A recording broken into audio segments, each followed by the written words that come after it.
First of all, I'm not going to do a lot of talking today. We're going to let the directorial genius behind this play explain it to you much better than I could. But I want to give a little context. But first, let's talk about the plague. During Shakespeare's professional career, the bubonic plague shut down the theaters in London twice, in 1592-93 and in 1603. Now, the theaters in London are shut down, but the Privy Council, the most important government body under the Queen, passed a law specifically allowing theater companies to play outside of London, 7 miles away from any place where there was infection, and 7 miles away from the court. So the theater companies up and traveled. Professional theater survived the bubonic plague in England. The coronavirus shut down professional theater for 2 years. It shut down travel for 2 years. Somehow it shrank my clothes. So it is especially wonderful to be back in the tent after this period. So thanks again to Bard and the Beach. Now, we're going to be talking about Harlem Duet, this wonderful play, but I'm going to give a little précis of another Shakespeare play, which is in the background of this play, and that is Shakespeare's Othello. A little reminder for those of you who haven't read it in a long time or don't know it. So this is a play written by Shakespeare around 1603. And it is about a middle-aged black man named Othello. He lives in the city of Venice, where he is a general. He's an important part of the Venetian military. He elopes with a white woman named Desdemona. On the very night that he elopes, Turkey attacks, or is about to attack, the island of Cyprus, which Venice owns. So Othello, Desdemona, they all have to get in ships and go to Cyprus. The Turkish invasion fizzles, but there's another attack, a covert attack. A man named Iago, a subordinate of Othello, a friend of Othello, a man Othello calls honest Iago, secretly hates Othello. And he plots Othello's destruction. And he does it this way. He convinces Othello that his wife, his new wife, Desdemona, is unfaithful, that she is having an affair with a man called Cassio. And his sort of piece of evidence is a handkerchief. The first gift Othello gave Desdemona was a handkerchief, got it from his mother.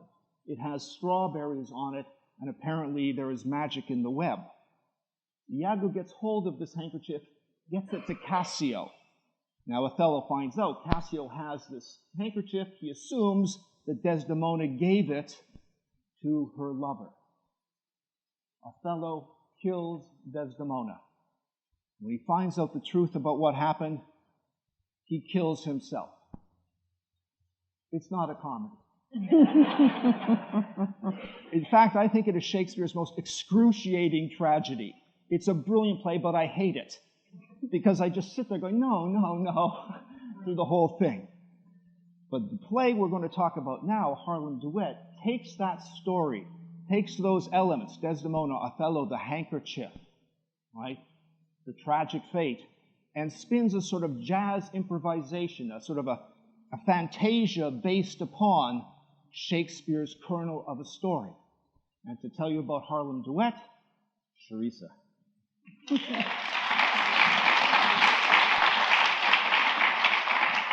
Shall I give a bit of a summary? Mm-hmm. Djanet Sears, the playwright, would call this play a prequel to Shakespeare's Othello. It's a non-chronological prequel to Shakespeare's Othello. She says, we meet Othello and in the play, and he's a middle-aged man, as you just so lovely stated.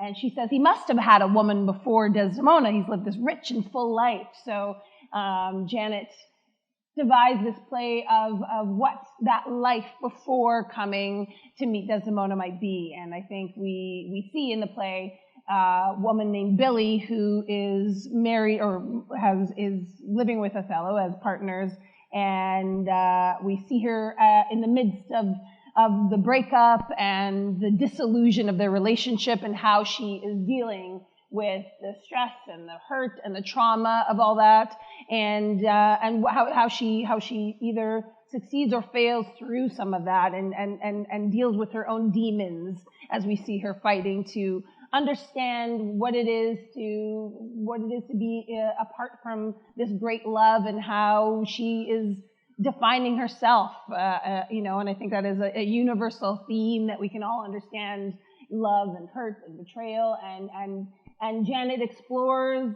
the histories of generational trauma that come along with somebody dealing with some of their own anger and frustration. And, Djanet writes that this play is actually not about betrayal, but about how racism pervades our psyches, and how it even ends up in our bedrooms, and how we deal with that, and how the world deals with that, and the historical, generational trauma that comes along in our DNA, in our bones, that follows us, and how history repeats itself throughout the play. And we see that so well through the different time periods that Djanet has so beautifully written. And importantly, Billy is a black woman, and her lover, partner, is leaving her for a white woman. Correct. Okay. Yeah. Now, one of the things that's interesting about this play is it's not, as you mentioned, it's not sort of chronological. No. We see the same story worked out in 3 different historical periods, which can be a little confusing at first because you're jumping around. But maybe you could tell us about the significance of those historical periods and what they are. Yeah, Djanet has written us in 3 periods. The present day is in the 1990s, when she wrote this play 25 years ago. And then we also see the same 2 characters repeated in the 1860s, right before the Emancipation Proclamation and the freedom of the slaves, and then in the 1920s, in the heat of the Harlem Renaissance in Harlem. And each time period is this kind of rebirth or newness of what's happening at that time, and a time of change. Just as in the 90s, and every decade we have a great time of change, but we see these 3 different time periods, and how the characters are either similar or different versions of themselves, and repeat some of the same actions from the 1860s to the 1920s to the present day. So you mentioned 1860. So 1861, the American Civil War starts, and that's mentioned briefly in the play. And the emancipation of the slaves doesn't come until 1865. Correct. Right, Yeah. so it's 5 years. Yeah. So again, this is a very explosive moment. Yes. And then 1920s, maybe you just talk a little bit of what the Harlem Renaissance was. Yeah, so in the Harlem Renaissance, we see the culmination of the northern migration of slaves coming to Harlem, and there was a big push of, they call it the Great Migration, where the black people in post-slavery came to New York to find a place in freedom.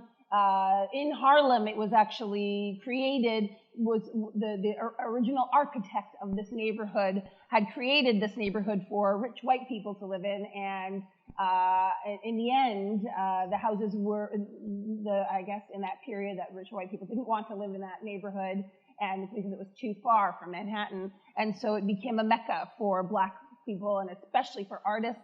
It was a hotbed of incredible artistry, of art and song and dance and theater, and was quite a home for black people in the States to find unity and community. And yeah. And it's mentioned in the play several times, the Apollo Theater, which was sort of the center of theater and music for Harlem and for the black Americans in that time. Absolutely. We see these 2 slaves in the 1860s, and then we see these 2 artists. Othello in the 1920s is a blackface vaudeville performer. Billy is a blues jazz singer. So we see them represented in different variations of who they are in their home life in these 3 time periods. Maybe just talk, you mentioned blackface, just for people who don't know about this and the tradition of blackface theater, maybe a little explanation. Yeah, it's interesting. In my research on this play, I discovered that the idea of blackface was born in America at the time America didn't have its own kind of central art form or theater form, and the entertainment of the time was from Europe. So they would do a lot of French plays and perform things that were not really theirs. And some white man at the time saw a slave singing and just working and singing as he was going along, and discovered this idea to create a blackface performance, a minstrel performance, where white actors would blacken their face and perform slave songs that they've heard, and create these characters that were very denigrating to the black people, and ultimately robbed a culture of their art form and created this extravaganza. And it actually happened for many, many years throughout the States at the time, and was quite popular. And it's kind of depressing that for black performers who wanted to be on the stages, they would have to blacken their own faces in the way that these white performers would blacken theirs, just to be allowed to perform on the stages. So that's kind of where minstrelsy came from and became quite popular, and which is what we see Othello doing at the end of towards the end of the play. And it's sort of a shocking image when you do see it. And one of the other things is to remember how long this went on for. Many years. You get blackface comic performers, these caricatures of black, into the 1950s. Absolutely. The number of famous celebrities who performed in blackface: Fred Astaire, Shirley Temple, Bing Crosby, Laurel and Hardy. They all thought this stuff was hysterical at the beginning of the 20th century. So it's shocking. Yeah. Now, you dealt with that in the 1920s, and we talked about the 1860s. That last modern period, the 1990s, what is significant about that? Well, there's a lot going on in the 1990s. We have, Bill Clinton as a very powerful figure, central. Nelson and Winnie Mandela come to the States, as we just discussed in the play. And so it's a hotbed of, again, for music as well. Black music is at the top of its charts, and soul and R&B and hip hop is really coming alive. There's just tons of historical, important moments happening in the States. The OJ trial is around that time as well. So we've got these just big events happening in the 90s, and also too, we're shortly after we're going into the 2000s, which is, we're on the precipice of something. In 1860s seems we're on the precipice of something. Here we are in modern day. In the 90s, we're on the precipice of something great happening, or newness happening. So Djanet really plays with jazz and blues themes in the way that she interweaves between these timelines from the 1990s to the 1920s to the 1860s, and blurs those timelines. As you will see us blurring those with costumes and lighting and sound, and that's how she plays on this polyrhythmic jazz blues rhythms throughout the show. And you mentioned generational trauma. Now, when we normally think about generational trauma, especially in this country, we think about, for example, the horrors the residential school system imposed on Indigenous people, and we think about it going down from, grandfather to grandson to granddaughter, that sort of thing. But this is sort of a different way of doing it. Instead of tracing one family, we're taking the same couple and putting them in these different generations. Right? Yeah. Yeah, Billy says, the central character, Billy says in the play, what do you think, one of her arguments is, what do you think hundreds of years of slavery does to the African-American psyche? And I think Djanet Sears so beautifully examines what it is to be, the mistakes of the past being repeated on the present, and how we carry some of that through our own DNA and generational trauma as we go through. How are we affected as all people, but also Black people, having come from, being ripped from our homes in Africa and being brought to North America and Europe and everywhere. And what does that do to you? What is the cost of that? Just as what is the cost of this disillusion of this relationship of these three time periods? What does she take with her, Billy, as she is, betrayed time and time again by this man that she loves, and how does she deal with that? And we see so beautifully, at the end, Billy in an institution dealing with her mental health. And, it's interesting, in the 90s, 25 years ago, when Djanet wrote about this, we didn't talk a lot and didn't have a lot of knowledge about mental health in the way that we do today. And, you can either take it as hopeful or sad that this ending of seeing her in this institution trying to deal with her mental health and whether she has a handle on it. In the Black culture, mental health is not a topic of discussion often in lots of different cultures, but I find it to be hopeful that she's here dealing with her issues rather than running from them. A big question, then we'll go to some minutia. Yeah. Big question, why this play now? Well, I think what's exciting, like as I said, we're this play was written 25 years ago, and I've had conversations with patrons over the last few weeks about how it seems very now, it seems very present, and it is sad but true. These issues are still happening today, and they happen every decade, every generation. They're happening again and again and again. So the story, even though it was written in the 90s, could be written about today, especially having come through this great pause of the pandemic and the Black Lives Matter movement. We're much more aware of how we are dealing with, other cultures and the marginalization of people of color in our country. All we have to do is look to the South to see how that is being affected every single day. And we can often be quite, judgmental of America as we sit up here on our high horses in Canada. But, as we have experienced here as well with the Indigenous communities, these issues are still happening. They still persist. They are still continuing.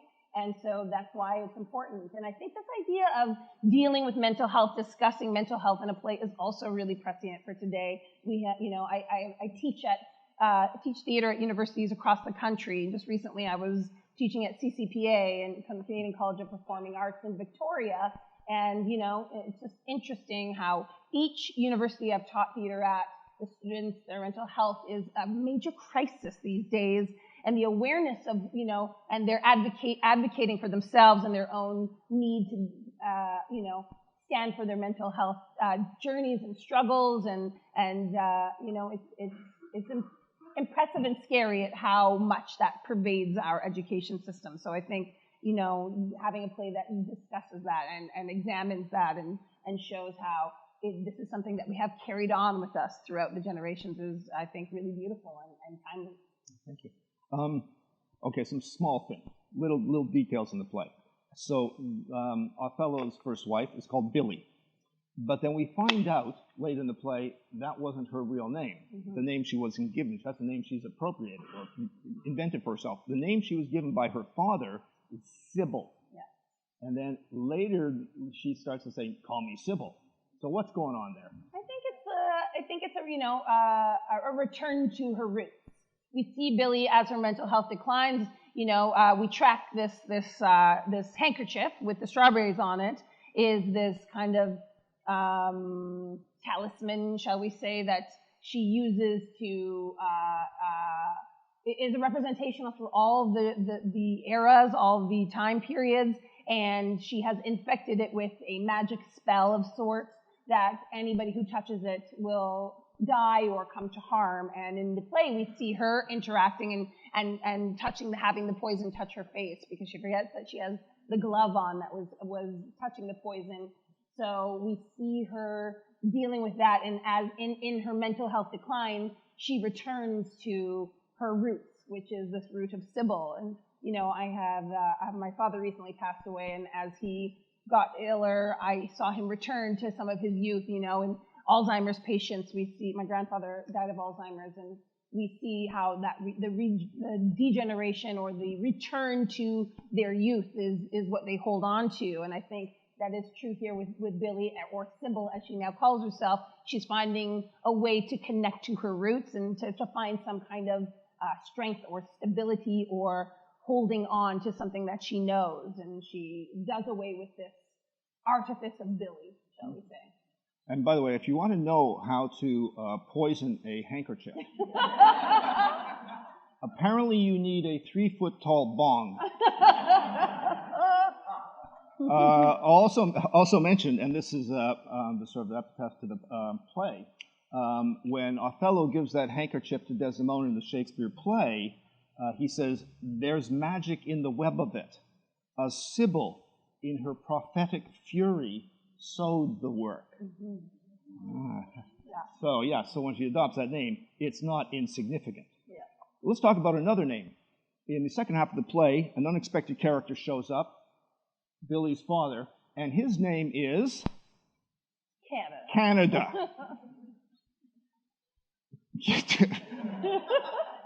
Why? Yeah, I think, Djanet is Canadian. I think originally Janet's family hails from the Caribbean. She was born in England, but she has spent most of her life in Canada.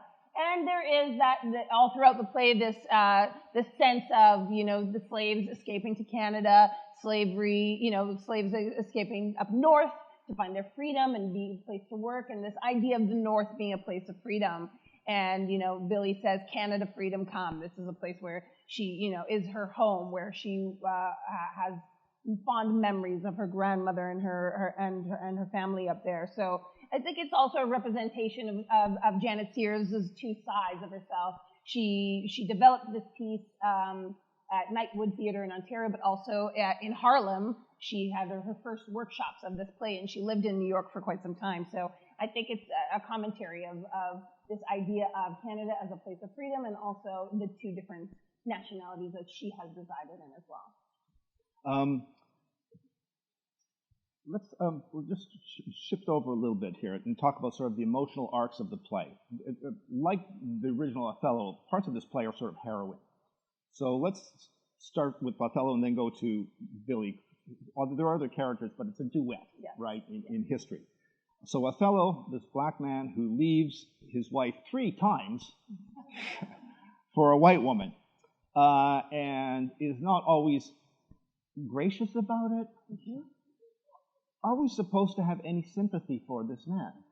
Well, I mean, that's up for the audience to decide. I may have my own personal reservations against him, but I think, ultimately, just as, Djanet Sears speaks of Othello, just as Othello is Iago's play and not Othello's, so is Harlem Duet Billy's play and not Othello's. And we examine Billy's life through the people that she interacts with. And I think, Othello in this play also doesn't have a starring role, just as he doesn't in the play that is named after him.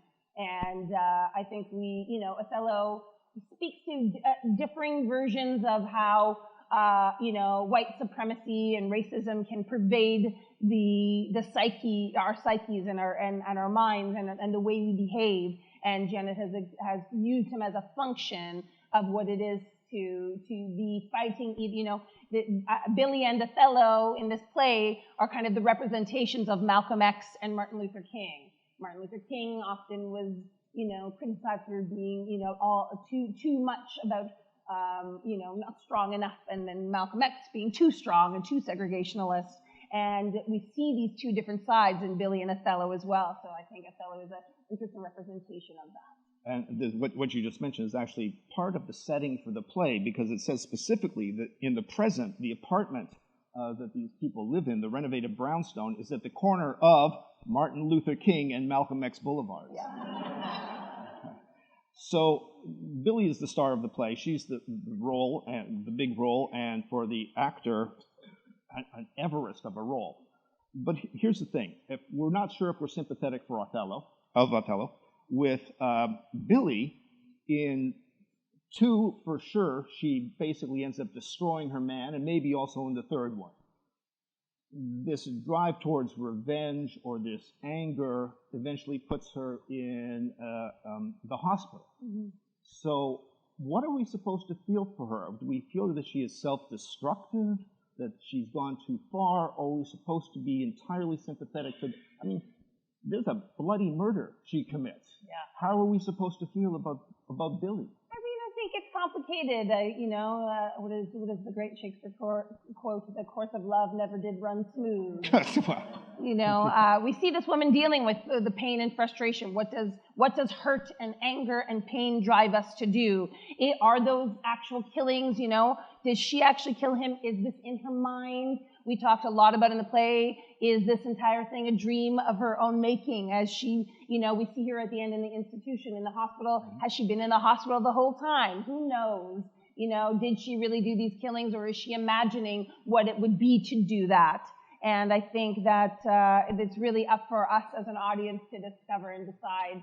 But, what is it? What happens to us when hate and anger and frustration and pain drives us through our lives? What does it do when it pervades every cell in our body? I think it can drive us to do quite extreme things. And I think in the end, it really does affect her own personal mental health and this disillusionment of her relationship, of love, of her idea of blackness in society and power and strength, and this power couple.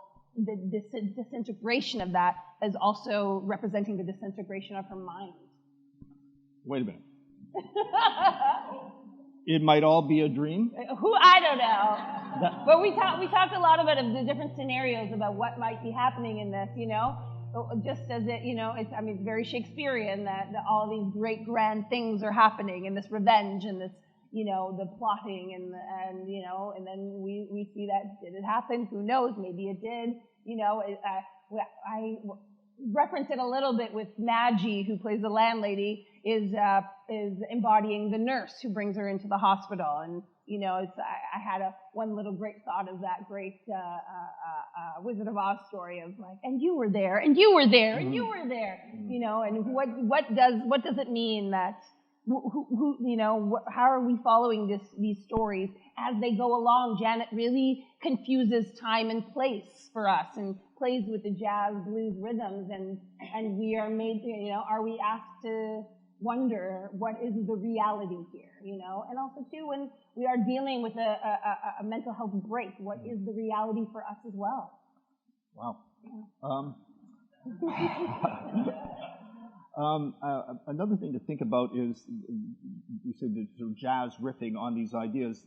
The other ideas that come in quite strongly are from other literature. Mm-hmm. So we have in the 1920s, as you mentioned, the Othello character is a wannabe actor. He wants to play Hamlet. Mm-hmm. Yes, he wants to play Macbeth. He wants to play these characters.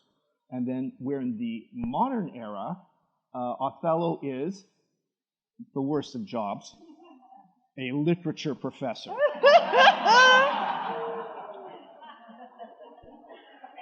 Dealing with an uppity colleague called Iago,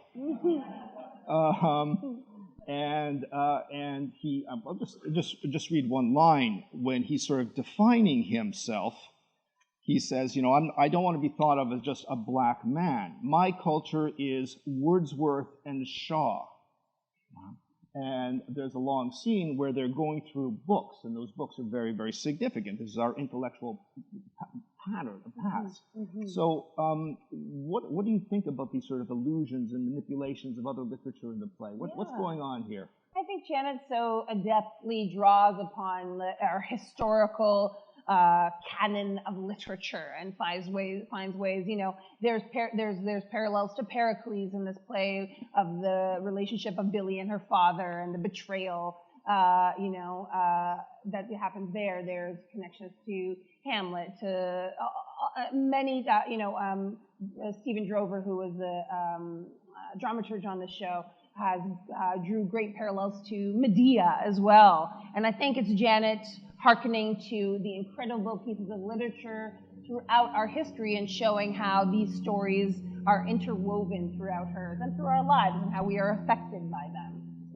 Othello, as we see in all the time periods, is reaching for some kind of whiteness to give him a sense of legitimacy. And I think the play examines of like what is the idea of race in our place in the world as people of color?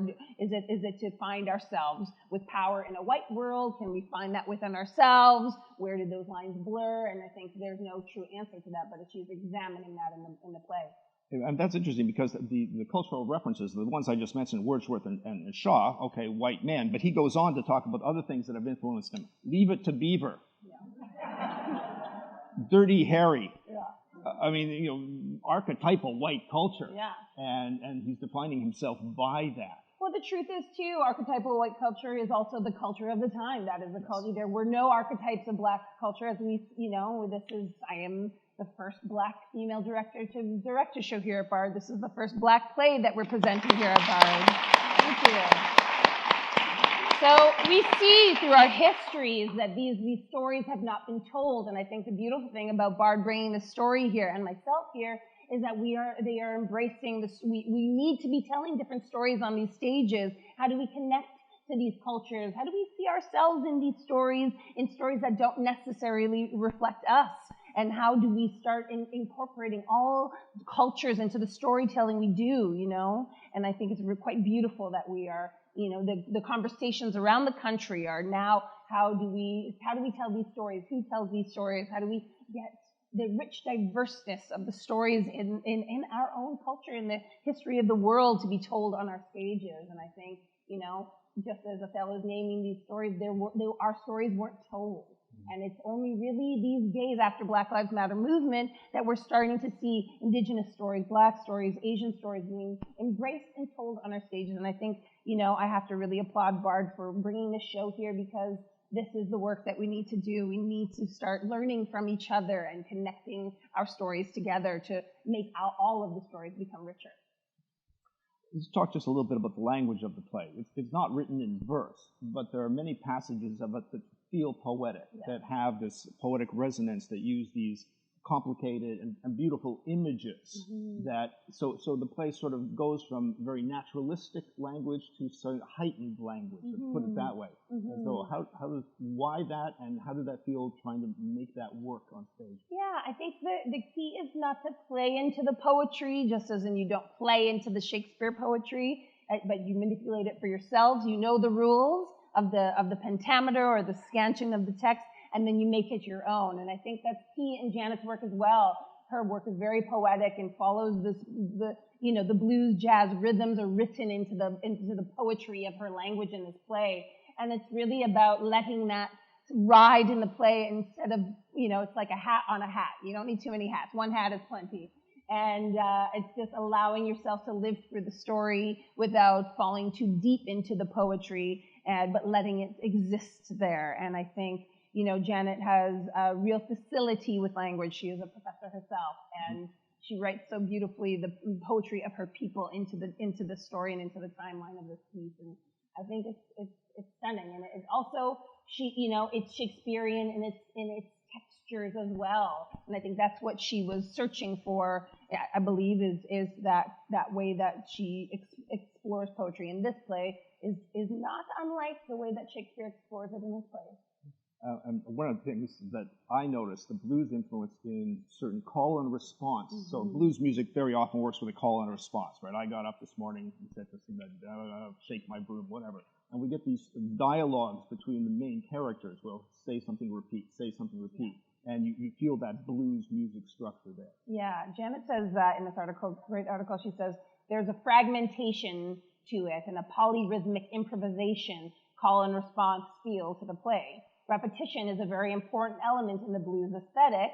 In blues songs, when the same verse is repeated within a 3-line stanza, it also changes with variations, and that is a part of the blues aesthetic.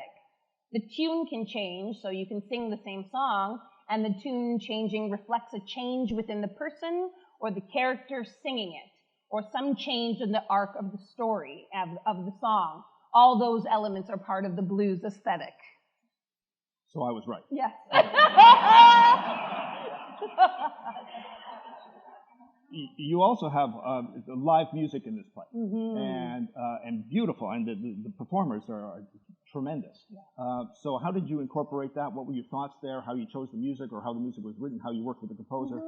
Well, you know, it's interesting. The music of this play was written 25 years ago. In Canada, Djanet has been the only director to direct it in Canada. I believe I'm the first director other than Djanet to direct her work here in Canada. And I wanted to have a bit of a new sound and update the sound a little bit with rhythms and music of a little bit of R&B and some of the hip-hop rhythms of the 90s that were so popular. And so we ended up finding this incredible composer, John Littlejohn is his name, and he is an expert violinist and has classical musical knowledge that dates back to Shakespeare's days. And he was such a find, thanks to the team here at Bard. And we really talked about what we wanted the sound to be like, and honoring the jazz and the blues, of the different eras, and he found ways to really bring in a music sensibility that was very specific to him and specific to the play, and we worked for many, many months figuring out what was the sound that we wanted, and he's such a genius, and we found some great musicians to bring his music to life, and I'm so honored that we had a chance to work with them. So in a few minutes, we're going to go to questions, but any other things you want to point out about the play, the audience should watch for, that sort of thing? I just think, having just a sense of sitting back and letting the story affect you. Walter Borden is this incredible artist who played Canada and originated the role and played it mostly everywhere that it's been performed. And he would say to the young actors playing Billy and Othello, he's a beautiful black man in his 80s by now, I believe, and he says, anytime he saw the actors in the play getting ruffled or frustrated with things, and he just very expertly would sit back and say, this play is going to work on you. And I think it does, and I would just challenge you to let it work on you as an audience member and really take in the feels and the sounds and the senses that are alive within this play. Thank you. And now we had a little conversation before this, and I posed this question to Cherissa. I said, well, how does this play relate to the other two plays in the season? And she said, you tell me. So I'm going to tell you, because I've been thinking about this. And it seems to me that all three of these plays this season at Bard are at some level about the potential destructive nature of love. How love, this all-important emotion, this wonderful experience can, if it is too intense, if it is misdirected, if it goes one moment too far, one step too far, can become something terrible, destructive, self-destructive. And so in this play, we see this. The love between this couple 3 times in 3 different generations ends in destruction. In Romeo and Juliet, I think you know the story. It doesn't end well, but we have this brief glimmering light, as they say in the play. It's like lightning. By the time you point to it, it's gone. This brief light of their love that ends in this horrible destruction. Now, Midsummer Night's Dream, funny, goofy, but the last act, which is not necessary for the plot of the play, the last act contains the play Pyramus and Thisbe, a story from the poet Ovid about a couple dedicated to each other through a tragic mistake, end up dying. So all of these plays are bound together by love and death. Thank you for your attention. Thank you.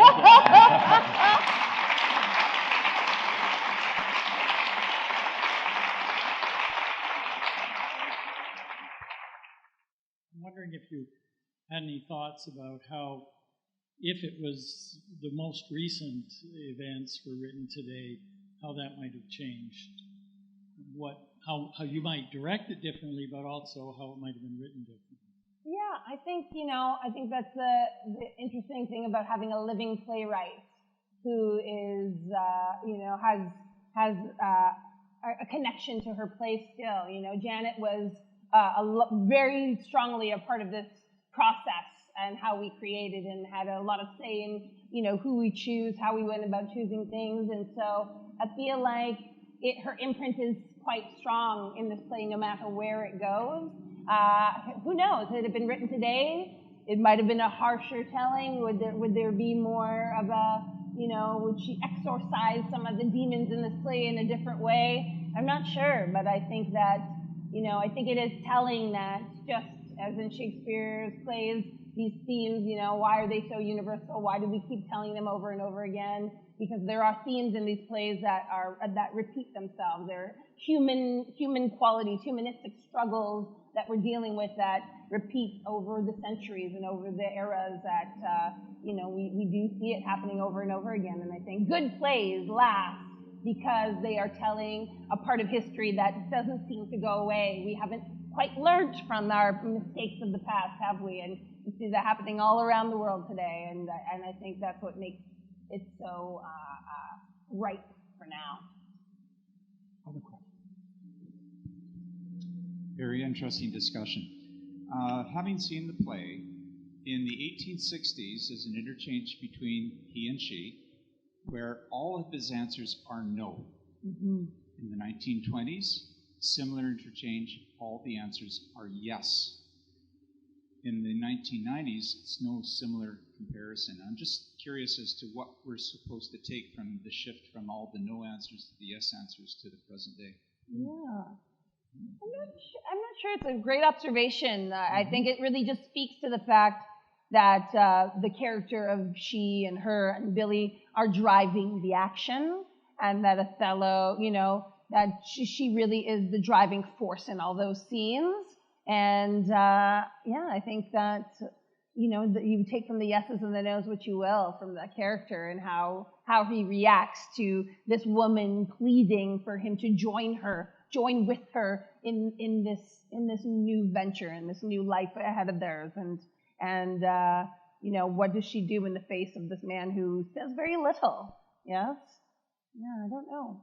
That might need a little bit of clarification. The Othello's partner is called Billy, but in different historical time periods in the script, she's called either she or her, and Othello's called he or him. I think it's mainly to help the reader understand which period we're in. Absolutely. Other questions? Great question. Yeah, you've referred to the dominance of the European culture on the literary canon, which I think was an excellent point. I'm just wondering if you can recommend to us some other things that we should, authors or writers that we should be looking at. Yeah, I mean, there's a ton of great playwrights out there right now. Djanet is one of my absolute favorites. But Amiri Baraka, August Wilson is a huge playwright in the States that's being done at the Shaw Festival right now. Wole Soyinka is a black playwright that writes about his African culture. That's being done at the Stratford Festival right now, Death and the King's Horseman. August Wilson, Wole Soyinka, there's a plethora of black artists out there. I would say, Amari Newton is a playwright here in town who's a young black artist who's creating work. I am a young emerging playwright as well, but there are plenty of playwrights. I would suggest just do a Google search on black playwrights, black literature. James Baldwin is an incredible artist and speaker, speaking to the time that he was in, and is one of my most inspiring artists for sure. And I really take, all these artists were ahead of their time, stuck in a world where they had little freedoms and tried to make change. And I think you will find, James Baldwin, Langston Hughes in the play is an incredible poet and writer himself. So, I would even just do a Google search on Black Renaissance artists and find where some of the history of those stories come from. They just did Trouble in Mind by Alice Childress, who was a playwright whose work never got to Broadway because of the times that she was in, and now is also having a resurgence. Lorraine Hansberry, there's such great artists out there that we are now getting to explore and celebrate. And if you haven't read the novel by my friend and colleague David Cherry-Andre called Brother, read it tonight. Okay. It's about the black experience in Toronto. David Cherry-Andre, I pronounced it wrong. David Cherry-Andre. David Cherry-Andre, just called Brother, and it's being made into a major film right now. Hi. Pure speculation from what you know about the author-playwright. If the play were being written today, would it still be set in the 90s with the end of apartheid, Mandela, and Clinton?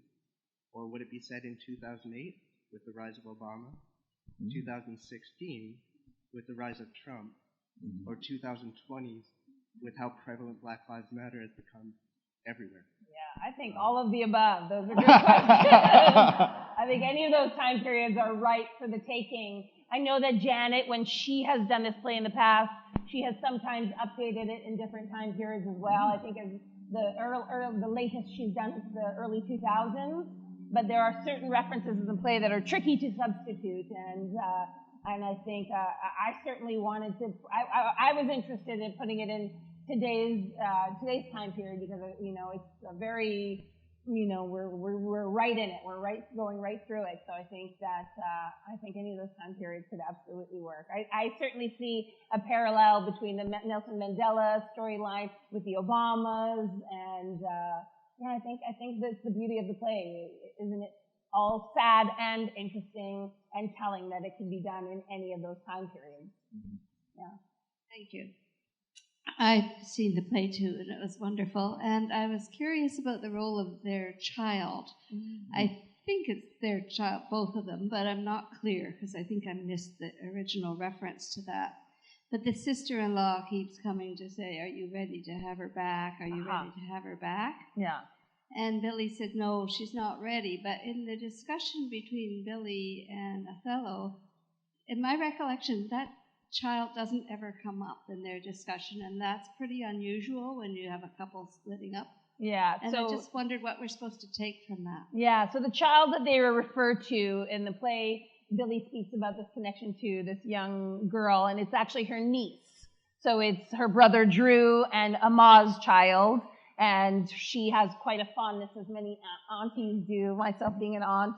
I have a real fondness for my nieces and nephews. So that's in reference to her niece, Jenny, and their connection and their special bond that they have. And Billy, as she's struggling with her mental health and this anger that's inside of her, she doesn't want her niece to see that anger. She doesn't want her to experience that or live that. There's something really what Djanet is exploring in this play of this anger and frustration that many Black parents have, that they don't want to pass on to their children. They want them to live in a better world, but at the same time, as we see Black boys being killed in the States every day, it's a fine line between letting them be innocent and then killing that innocence by telling them what to look out for. And I think that really speaks to that element in the play that Djanet so beautifully writes with these two characters and with Billy and her niece, Jenny.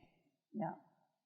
Well, it's just a minute or two before 12, and the tech people have to come in here. So Cherissa and I are happy to hang out in the tent outside if you want to ask a few more questions. But again, thank you so much for coming, and special thanks to Cherissa Richards.